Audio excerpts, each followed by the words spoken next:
저희들이 이제 다시 복음으로라는 그런 주제를 가지고 로마서를 저희들이 살펴보고 있습니다.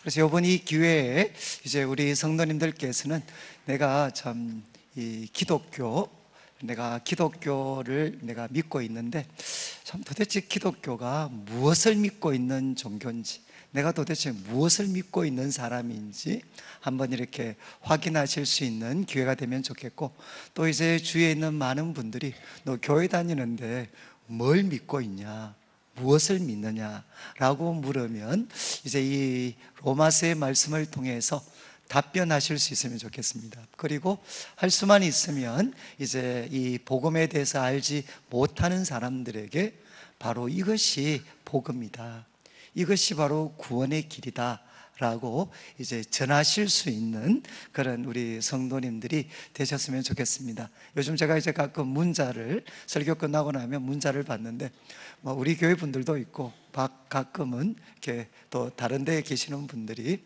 이렇게 연락이 와서, 목사님 요즘 이제 설교를 통해서 로마서를 복습을 하게 돼가지고 너무너무 좋습니다.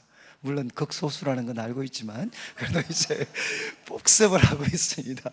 그래서 참 이 마음이 정말 기쁘더라고요. 우리 성도님들께서 이 로마서 말씀을 듣고 또 복습해서 자신의 것으로 아마 삼게 되면 아마 우리 성도님들의 삶에 그런 하나님의 놀라운 그런 축복이 있을 거라고 믿습니다. 이제 우리 로마서를 시작하면서 로마서 이제 주제 1장 16절 17절, 복음이란 무엇인가? 복음은 무엇입니까? 모든 믿는 자들에게 구원을 주시는 하나님의 능력, 이것이 바로 복음이다. 복음은 모든 믿는 자들에게 구원을 주시는 하나님의 능력입니다. 그리고 이제 복음에는 무엇이 나타나 있느냐? 17절에 복음에는 하나님의 의가 나타나 있다. 복음에는 하나님의 의가 나타나 있다. 그런데 이 하나님의 의가 뭔고 하면 죄인인 우리를 의인으로 만들어 주시는 하나님의 방법입니다. 그러니까 죄인인 우리를 의인으로 만들어 주시는 하나님의 방법, 하나님의 길, 이게 바로 하나님의 의입니다. 의. 그런 다음 이제 1장 18절부터 오늘 살펴보는 3장 20절까지 말씀은, 핵심은 이겁니다. 복음이 왜 필요한가? 사람들에게 왜 복음이 필요한가 하는 것을 바울은 이렇게 세 번에 나누어서 설명을 합니다.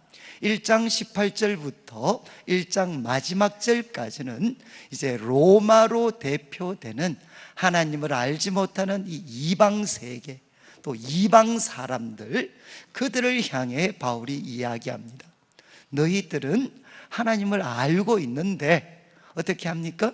하나님을 향해 영화롭게도 하지 않고 감사하지도 않고 오히려 썩어지지 아니하는 하나님의 영광을 썩어질 사람, 짐승으로 바꾸어 버렸습니다. 그리고 사람들은 하나님을 마음에 두기를 싫어합니다. 이것이 뭔고 하면 가장 뿌리가 되는 죄입니다. 가장 뿌리가 되는 죄, 경건하지 않음. 이 죄에 대해서 이제 하나님은 어떻게 진노하셨죠? 어떻게 진노하셨습니까? 그들의 부끄러운 욕심, 더러운 욕심, 그리고 하나님을 두기 싫어하는 상실한 마음, 그대로 내버려 두셨습니다. 그래서 하나님의 진노의 절정은 뭔고 하면 하나님이 내버려 두시는 겁니다. 그랬을 때 사람들은 어떻게 사나? 서로의 몸을 욕되게 합니다. 서로를 욕되게 합니다. 그리고 또 성적으로 극도의 문란함에 빠지게 됩니다. 그리고 사람들은 더 이상 합당치 않은 일을 하게 됩니다. 그것을 할 뿐만 아니라 그것이 옳다고 정당화시키면서 살아가고 있습니다. 이것이 바울 당시에는 로마 이방의 모습이었고, 또 우리 성도님들이 발을 딛고 사는 이 세상의 모습이다. 이렇게 바울은 이야기를 했습니다. 그리고 이제 2장에 와서는 바울이 누구를 향해 이야기하느냐? 유대인들을 향해, 종교인을 대표하는 유대인 그리고 지식인들을 향해 바울이 이야기를 합니다. 그들을 누구라고 바울은 불렀느냐? 남을 판단하는 자, 율법을 가지고 그리고 또 지식을 가지고 남을 판단하는 자. 그런데 바울은 이야기합니다. 너희도 하나님의 심판을 피할 수가 없다. 이유가 뭐죠? 남을 판단하는 너가 똑같은 일을 행하고 있습니다. 그리고 또 남을 가르치는 너가 정작 누구는 못 가르칩니까? 자기 자신은 가르치지 않습니다. 그래서 바로 하나님의 이름을 자랑하는 그들의 이런 불순종의 모습 때문에 하나님의 이름은 모독을 당하고 있습니다. 그래서 그들을 향해 이야기했습니다. 유대인들, 지식인들도 하나님의 심판을 피할 수가 없습니다. 그런 다음 이제 3장에서 지금까지 이야기의 결론을 내리게 되는데, 이제 9절부터 20절에 결론이 나와 있습니다. 한마디로 하면 모든 사람이 다 죄 아래에 있습니다. 그런데 이 말씀을 하기 전에 1절부터 8절까지는 이제 바울이 앞에 특별히 유대인들을 향해 이렇게 책망했을 때 그들이 던질 수 있는 질문이 있습니다. 그 질문을 바울이 예상하고 그 질문에 대한 답변을 간략하게 제시합니다. 그래서 3장 1절에 보면 이제 이렇게 바울의 책망을 듣고 나면 이제 그들이 이야기하겠죠. 유대인의 나음이 무엇이냐? 할례의 유익이 무엇이냐? 그러니까 정말 모태신앙이라는 것, 유아세례 받았다는 것, 그게 무슨 이익이 있냐? 당신 말 들어보니까 아무 쓸모없는 것 같네. 이렇게 질문할 때 바울이 2절에 답변합니다. 범사에 많이 있다. 정말 유대인의 유익, 할례의 유익은 말로 다 표현할 수 없을 만큼 정말 많은데 그 중에 가장 대표적인 것은 하나님의 말씀을 맡았음이니라. 너희들은 하나님의 말씀을 맡아서 이 세상에 그렇게 많은 민족들 가운데에도 너희들만 하나님이 어떤 분이신지, 하나님의 뜻은 무엇인지, 그리고 그들을 향하신 하나님의 놀라운 계획은 무엇인지 너희들은 알고 있다는 겁니다. 그러니까 유대인들 할례의 그 유익은 말로 표현할 수 없을 만큼 크다. 이러니까 이제 3절에 또 두 번째 질문을 예상하는 거죠. 그러면 어떤 자들이 믿지 아니하였으면 어찌하리요? 그 믿지 아니함이 하나님의 미쁘심을 패하겠느냐? 결국 어떤 질문을 던지겠습니까? 이런 질문이겠죠. 아니 정말 하나님 말씀 주신 거는 알겠는데 그래도 결국은 실패로 돌아갔지 않습니까? 당신 말대로 한다면 유대인은 실패로 끝난 거 아닙니까? 그러면 하나님 미쁘신 분 아닌 거 아닙니까? 이렇게 반론을 제기할 수 있죠. 그때 이제 4절 말씀 바울이 답변합니다. 그럴 수 없느니라. 사람은 다 거짓되지만 오직 하나님은 참되시다 할지어다. 기록된 바 주께서 주의 말씀에 어렵담을 얻으시고 판단받으실 때 이기려 하심이니라 함과 같으니라. 시편 51편의 말씀을 인용하는데 결국 바울의 답변은 뭡니까? 이스라엘의 지난 역사를 봐라. 이스라엘은 언제나 신실하지 못했지만 하나님은 끝까지 신실하지 않으셨느냐. 그리고 좀 있으면 바울이 이야기하겠지만 이렇게 철저히 실패한 유대인들을 향해서 하나님은 끝까지 신실하셔서 마침내는 예수 그리스도를 보내셨다. 그러니까 구약의 역사가 보여주는 것이 무엇이냐? 유대인은 신실하지 못했지만 하나님은 끝까지 신실하셨다. 이렇게 바울이 답변합니다. 그럼 이 정도에 끝내면 좋은데 5절에 또 악착같이 질문을 해. 악착같이. 이제 세 번째는 무슨 질문을 하느냐? 그러나 우리 불의가 하나님의 의를 드러나게 하면 무슨 말 하리요? 여러분 이해가 되십니까? 우리의 불의가 하나님의 의를 드러나게 하면 그거 나쁘지 않은 거 아닙니까? 이 말은 유대인들이 그렇게 결국 실패했다는 것, 이것 때문에 하나님이 신실하신 분이시라는 것은 더 극명하게 드러난 것 아닙니까?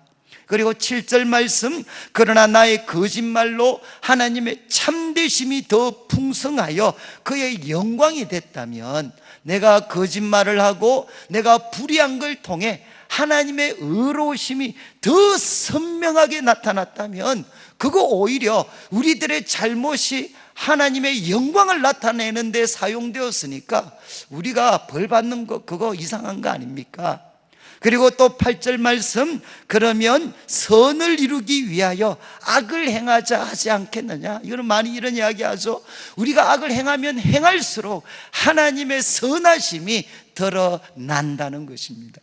그러니까 마치 우리가 요즘 영화를 보면 아주 의로운 주인공 배우가 있습니다. 그러면 그 사람을 빛나게 하는 사람은 누구냐? 아주 악당인 조연이 있습니다. 아주 악한 조연이 정말 악한 행동을 하는 걸 통해서 주인공의 그 선함, 영광이 빛나게 되는 거죠. 그러면 그 조연도 정말 정당한 자기 역할이 있는 것 아니냐? 그래서 사람의 악과 거짓을 통해 하나님의 영광과 의로우심이 나타났다면 그런 역할한 사람들 벌 주는 것은 잘못된 것 아니냐? 지금도 이런 말씀하시는 분들 많습니다. 그런데 나중에 우리가 답변을 하겠지만 8절 마지막, 우리가 이런 말을 한다고 하니 그들은 정죄받는 것이 마땅하니라. 그들은 정죄받는 것이 마땅하다. 여러분, 저는 이제 청년들과 오래 있었기 때문에 질문하는 게 절대로 나쁜 건 아닙니다. 그러나 질문이 가질 수 있는 두 가지 위험성이 있습니다. 하나는 뭔가 하면 끝까지 자기 정당화를 시키려고 하는 겁니다. 끝까지 내가 옳다는 것, 자기 정당화를 끝까지 시도합니다. 또 이것만큼이나 무서운 게 뭐죠? 질문에 자신을 숨기는 겁니다. 질문에 자기 자신을 숨겨서 정작 하나님 앞에 자신의 실체가 드러나지 못하도록 질문에 자기를 숨겨버리는 일들이 일어날 수 있습니다. 이제 바울은 이런 것에 대해서 이렇게 간략하게 대답을 하면서 이들이 정죄받는 게 당연하다 그러면서 이들을 누구 앞에 세우느냐? 다시금 하나님과 그분의 말씀 앞에 사람들을 세웁니다. 그래서 이제 9절에 이야기하죠. 그러면 어떠하냐? 우리는 나으냐? 결코 아니다. 유대인이나 헬라인이나 다 죄 아래 있다고 우리가 이미 선언하였다. 성경의 선언은 무엇이냐? 유대인이나 헬라인이나 다 죄 아래 있다는 것입니다. 여러분, 여기 죄 아래 있다는 것은 뭔가 하면 죄가 왕인 나라, 죄가 왕인 나라에 우리는 백성들입니다. 우리는 누군가 하면 죄의 시민이고 죄라는 나라의 백성이고, 더 우리가 좀 막 그렇게 말씀드리면 우리는 죄의 종이라는 거죠. 우리는 다 죄의 그 지배 아래 있다. 나중에 이제 로마서 5장 넘어가면 이것과 대조되는 말은 뭐냐? 바로 은혜 아래 있다. 예수 그리스도를 통해서 우리는 어떤 존재가 되어 있느냐?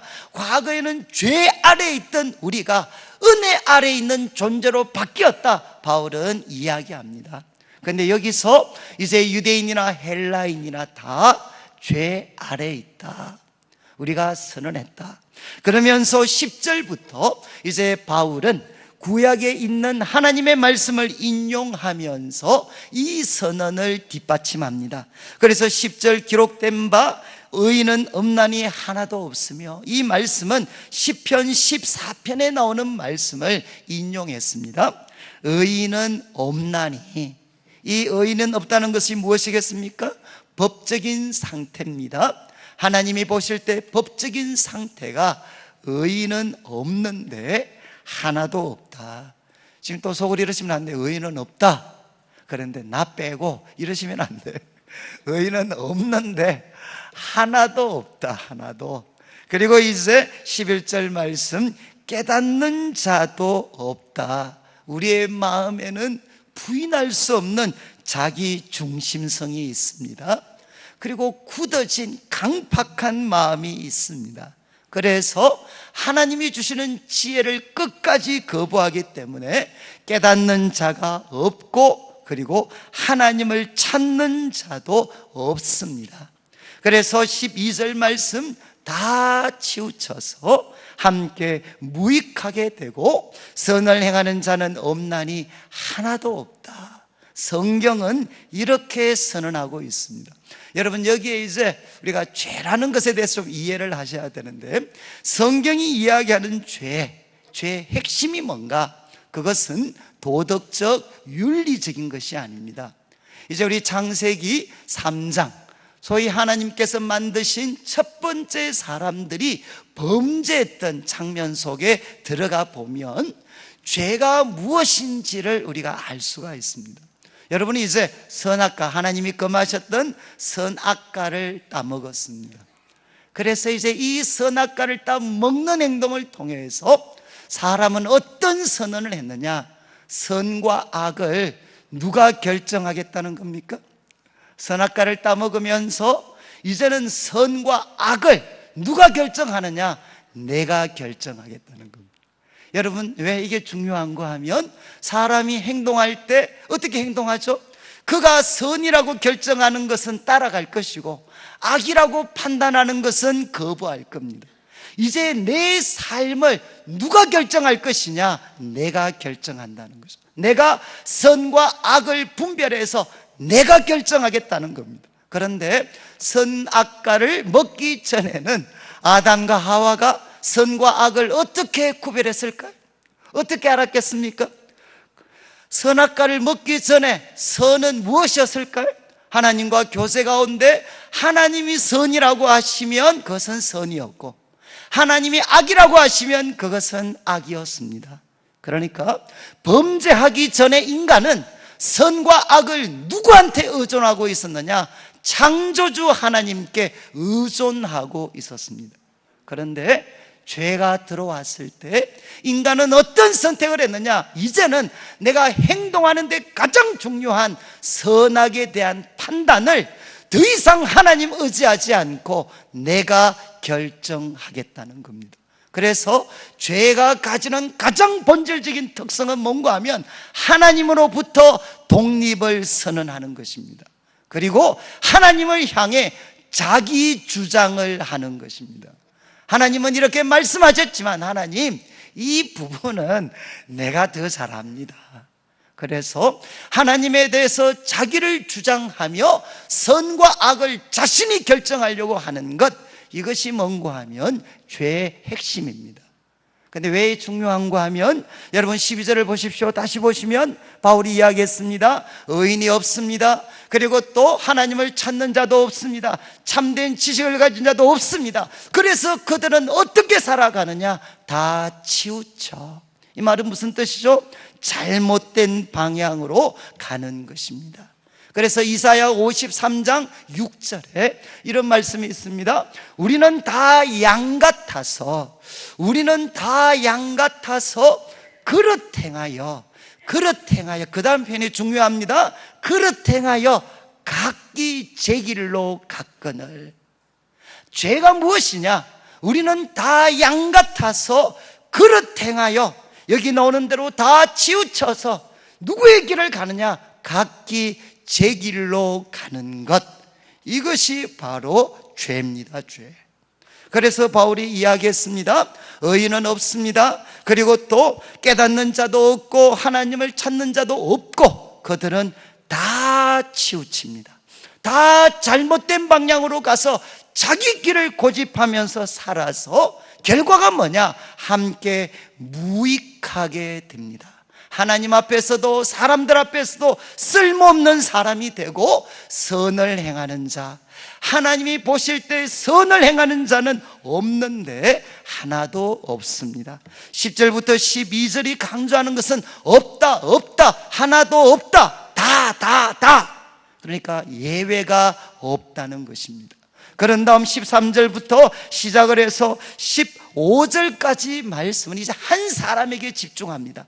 인간 한 사람에게 집중해서 그 사람의 몸의 구석구석이 전적으로 부패했다라는 것을 바울은 성경을 통해 이야기합니다. 13절, 그들의 목구멍은 열린 무덤과 같습니다. 여러분, 무덤이 열려 있다고 생각해 보십시오. 아마 당장 속이 안 좋아지실 것 같아요. 바로 그런 더러움이 내 목구멍에 지금 가득 차 있다는 겁니다. 그리고 그 혀로는 속임을 일삼습니다. 입만 벌리면 거짓말이라는 거죠. 이거는 우리 한국 사회를 지금 바라보면 생생하게 알 수 있어요. 입만 벌리면 거짓말. 어린애들부터 시작을 해서 정말 이 세상 구석구석에 입만 벌리면 정말 거짓말이 지배하고 있습니다. 그리고 입술에는 독사의 독이 있습니다. 이게 무슨 말이죠? 정말 그 입술에는 한번 물기만 하면 사람들에게 치명적인 고통을 줄 수 있는 그 독사의 독을 머금고 있다는 겁니다. 이거 말하는 뜻이죠. 나한테 한번 건드리기만 해봐라.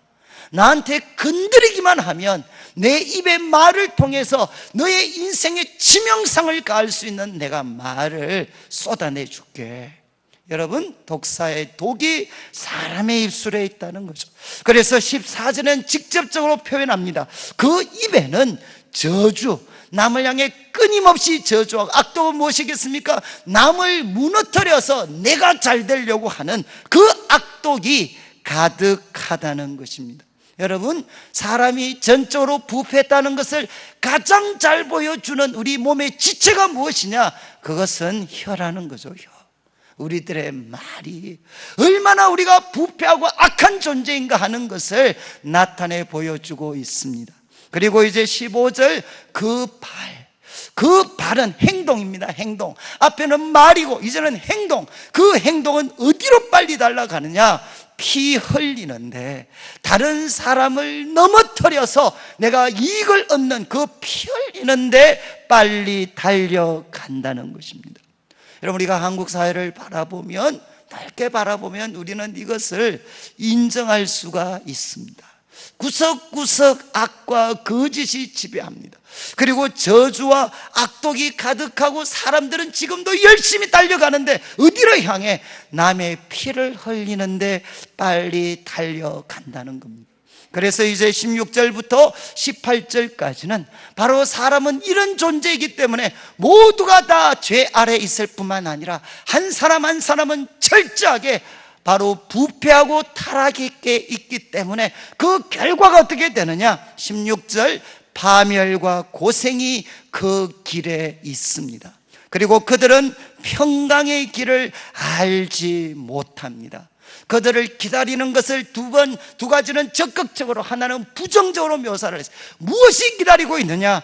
파멸과 고생이 그 길을 기다리고 있다. 그리고 그들에게 없는 것이 무엇이냐? 평강. 여러분, 구약에서 인간이 가장 복된 상태를 설명하는 단어가 샬롬이라는 단어입니다. 평화. 하나님과 바로 평화.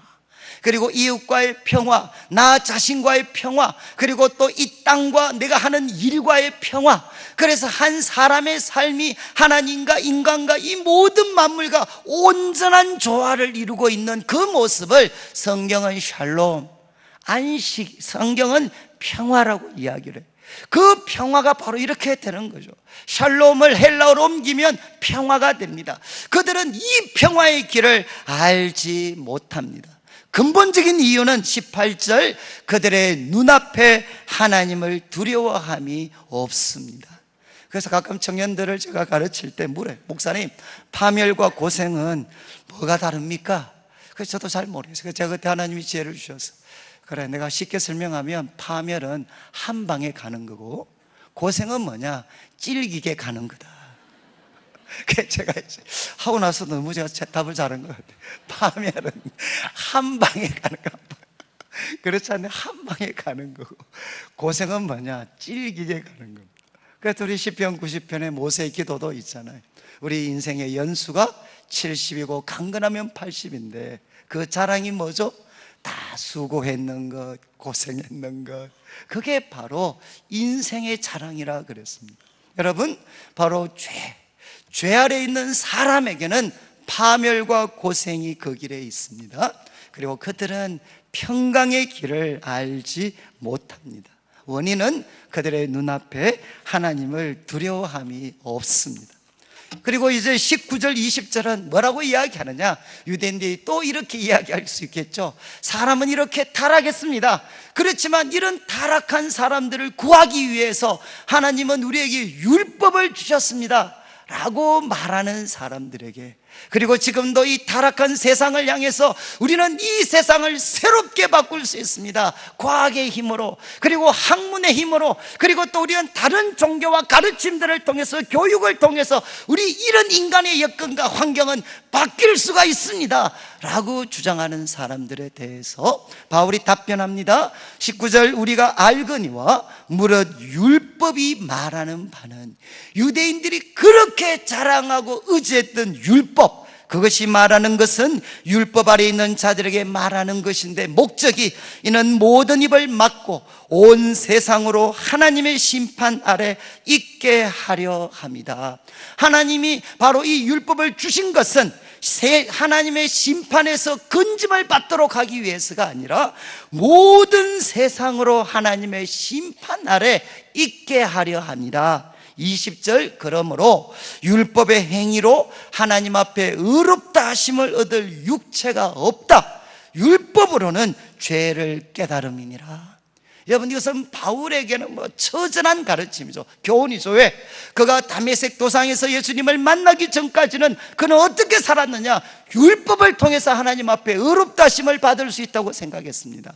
그래서 예수님을 믿어야 된다고 생각하는 교회를 그는 핍박했죠. 그러다가 다메섹 도상에서 바로 그가 그렇게 핍박했고 십자가에 못 박혀 죽으셨던 그 예수님이 바로 부활하신 살아계신 하나님의 아들이시다 라는 것을 그가 대면했을 때, 그는 예수님에 대해서 새롭게 알게 되었지만 또 하나 그는 율법에 대해서 새롭게 알게 됩니다.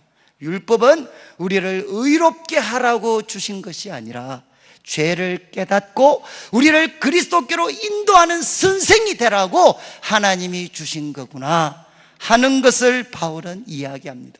여러분, 19절 20절의 결론이 무엇이죠?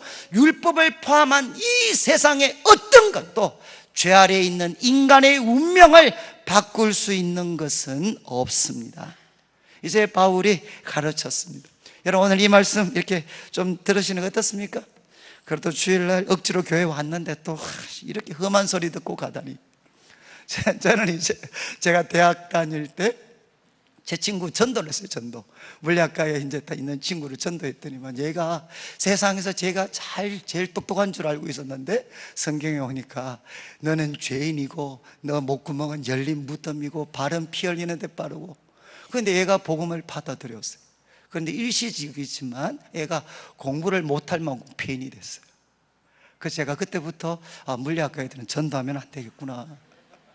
한번 보세요. 이 인간의 이런 충격이 어디 있습니까?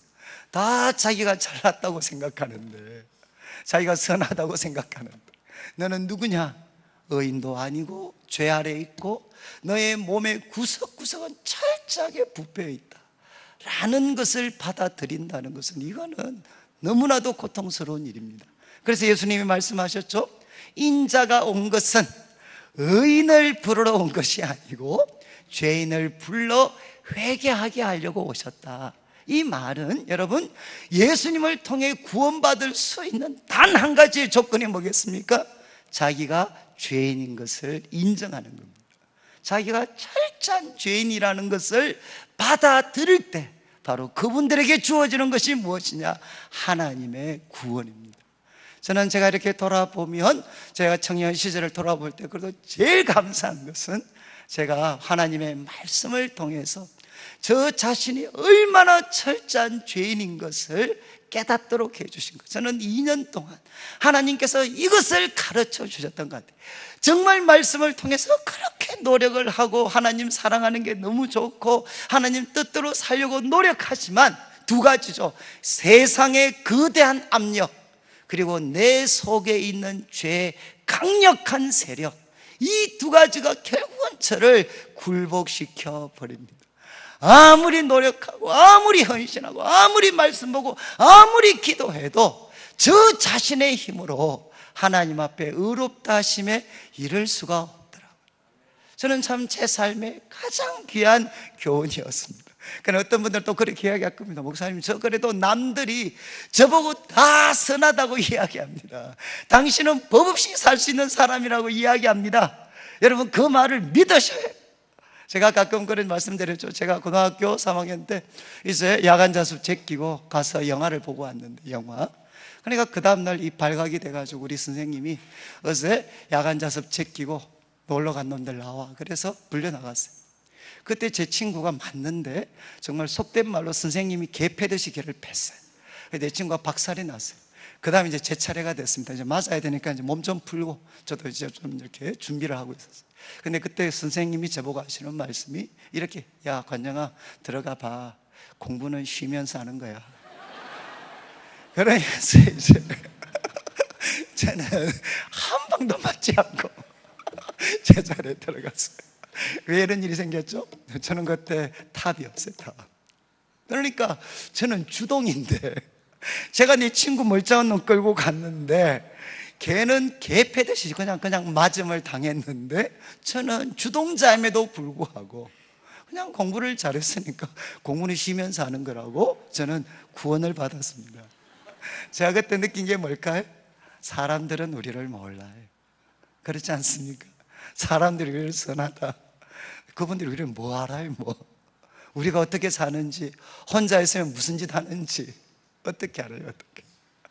그리고 저는 제가 이제 대학교 2학년 겨울에 저 자신이 정말 철저한 죄인, 아무리 노력해도 하나님의 의로우심을 만족시킬 수 없는 죄인이다 라는 것 알았을 때 주님이 참 저한테 찾아오셨고, 그 다음에 제가 외국에 이제 유학 가서 우리 성도님들이 참 또 후원해 주셔서 유학을 가서 40일 제가 돌을 닦으러 들어간 적이 있습니다. 제가 수도원에 돌을 닦으러 들어갔는데, 그때 이틀을 시간을 주는데 내 인생에 가장 감사하고 그리고 빛이 났던 순간들을 찾아봐라.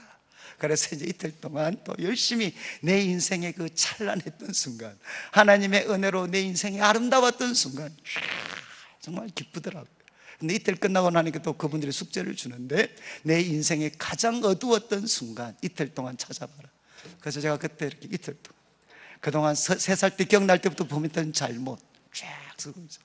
그리고 내 인생이 굴복했던 순간, 실패했던 순간, 그것들을 쭉 찾아봤어요. 엄청나게 많더구만. 찾았는데 제가 그때 깜짝 놀란 게 있어요. 여러분, 그렇게 내 인생에 어두웠던 순간, 죄에 굴복하고 세상에 굴복했던 그 순간, 그 순간을 찾아내면 저는 소위 정말 이렇게 못 살 줄 알았어요. 절망할 줄 알았어요. 그런데 그때 이틀 동안 그거 찾고 나니까 갑자기 내 입에서 어떤 말이 나왔느냐? 하나님, 살아있는 것이 기적입니다.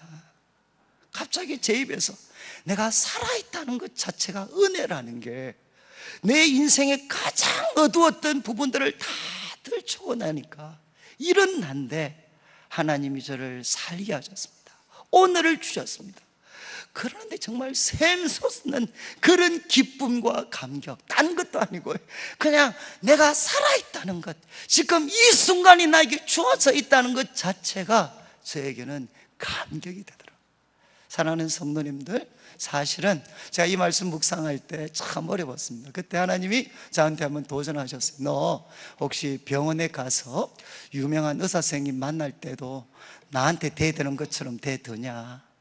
아니, 또 그건 무슨 말씀이십니까? 너 만약에 병원에 가서 의사 선생님, 탁월한 그런 명의가 계시는데 남들은 다 내보고 멀쩡하다 그랬는데 그분만 저보고 지금 당신 속에 아무래도 암, 그런 어떤 덩어리가 있는 것 같고 그게 온몸에 퍼진 것 같습니다. 그리고 아무래도 얼마 힘들 것 같습니다. 그런 이야기하면 저 어떻게 반응하겠습니까? 있을 수 없는 일이죠. 저 멀쩡한데, 나 이렇게 건강한데 나보고 지금 내 속에 암덩어리가 있고 온몸에 퍼졌고 가망성이 없다. 그런데 그게 사실이고, 그 다음에 그분이 저를 고쳐주실 수 있는 능력이 있었어요. 그렇다면 그게 뭐죠? 저한테 당신 속에 지금 암이 있고 그게 온몸에 퍼져 있습니다. 그것은 듣기 싫고 받아들일 수 없지만 그것은 사실입니다. 그리고 그것이 나라는 것을 깨닫게 되었을 때 무엇이 열립니까? 생명의 길이 열리게 되는 거죠. 사랑하는 성도님들, 저는 참 이 말씀을 우리 성도님들이 받아들이게 될 때 저한테는 비로소 제 영혼에 쉼이 주어졌어요. 쉼. 좀 죄송한 말씀인데 항상 저는 난 왜 이 모양일까? 난 정말 노력한다고 하는데 난 왜 이 모양일까? 언제나 저는 제 자신을 책망하고 자학하고 아무리 노력해도 하나님 내가 바꿀 수 있는 건 하나도 없습니다. 나는 이런 놈입니다. 언제나 자책하고 어쩌면 그렇게 실망하고 두려워하고 좀 잘 되는 사람 보면 미워하고 분노하고 그랬는데 이 말씀 보니까 저는 그럴 수밖에 없는 존재였어요. 내 속에 정말 그 괴물과 같은 죄의 강력한 세력이 제 속에 있다는 것, 그리고 이 거대한 세상을 어둠의 권세가 지배하고 있다는 것을 알고 나니까 여러분 저는 실패할 수밖에 없는 사람이었어요. 그냥 이걸 알고 나니까 비로소 참 역설적이지만 제 영혼에 힘이 주어졌어요. 나는 이제 나를 이해할 수 있을 것 같아요. 내가 왜 이렇게 살았는지, 내가 왜 이렇게 살 수밖에 없었는지, 저는 이제 그 이유를 알게 되더라고요. 그리고 또 하나 일어났던 놀라운 일은, 여러분 제가 이걸 깨닫고 나니까 그 다음 일어났던 기적 같은 일은 갑자기 사람을 사랑하게 됐어요. 사람이 바로 이런 존재구나. 내가 이렇게 하고 싶어도 할 수 없는 존재가 나인데, 이런 모순 덩어리가 나인데, 나만 그런 게 아니라 바로 내 주위에 살고 있는 사람들이 다 이렇구나. 하고 싶지만 그들은 할 수 없는 사람들이구나. 저는 이것을 깨닫고 나서 비로소 사람에 대한 긍휼과 사랑이 마음속에 뿌릴 듯하게 일어났어요. 저들과 나가 큰 차이가 없어요. 나 같은 사람이 구원받을 수 있다면 저분들도 얼마든지 하나님은 구원해 주실 수가 있습니다.